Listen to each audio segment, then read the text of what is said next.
Taste the Daily. Kallakurichi திமுக மாவட்ட இளைஞரணி நிர்வாகி ஒருவர் மேடையில் பெண்ணுடன் ஆடிய ஆபாச நடனத்தின் வீடியோ காட்சிகள் வெளியாகியுள்ளது. ஸ்டாலின் மற்றும் அவரது அருந்தவ புதல்வனின் தலைமையிலான திமுக மது, மாது, சூது என சீரழிந்து வருவது அம்பலமாகியுள்ளது.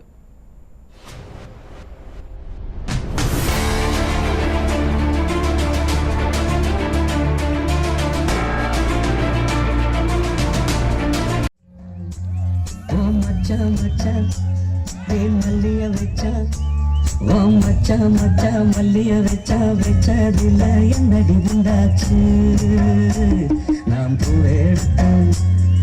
பூவெடுத்து வைக்கணும் பின்னாலே அதை வைத்து சொக்கணும் பின்னாலே. உயர் நீதிமன்ற தீர்ப்புகளை எல்லாம் காற்றில் பறக்கவிட்டு ஊர் திருவிழாவில் உல்லாச நடனமாடிக்கொண்டிருக்கும் இந்த நபர்தான் கள்ளக்குறிச்சி மாவட்ட திமுக இளைஞரணி துணை அமைப்பாளர் ராஜீவ் காந்தி.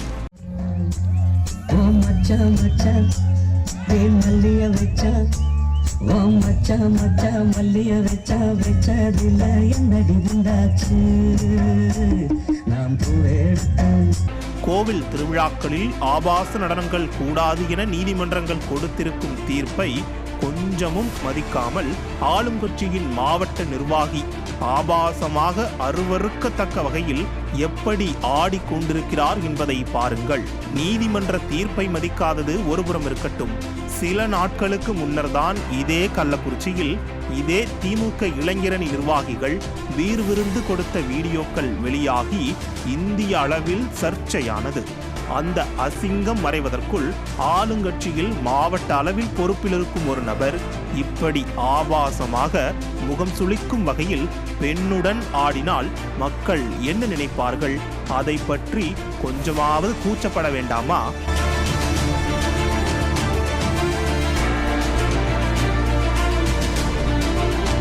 கொத்தடிமைகளுக்கு கூச்சமே இருக்காது. காரணம், திமுக மது, மாது, சூது என சீரழிந்து விட்டது. ஆம், திமுக தலைமையே இதை ஊக்குவிப்பதாகத்தான் தெரிகிறது. சேலத்தில் இளைஞரணி மாநாடு என ஒரு கேலி கூத்து நடந்ததே நினைவிருக்கிறதா? அதை மக்கள் மறந்திருக்க வாய்ப்பில்லை.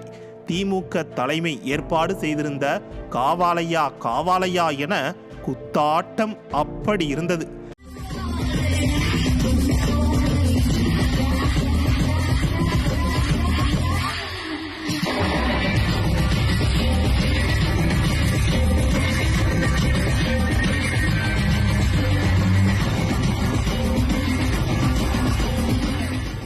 இப்படி மாநாட்டில் தலைமையே தொண்டர்களுக்கு தவறான வழியை காட்டினால் அவர்கள் என்ன செய்வார்கள்?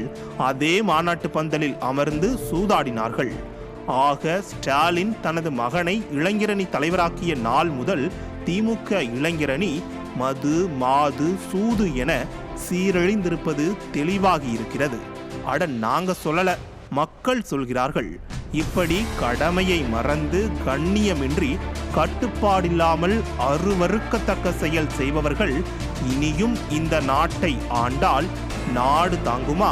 தமிழகம் இனியும் இந்த தரமற்ற மனிதர்களால் தலைகுனிய வேண்டுமா? 2026 பாடம் புகட்ட மக்கள் தயாராகிவிட்டார்கள்.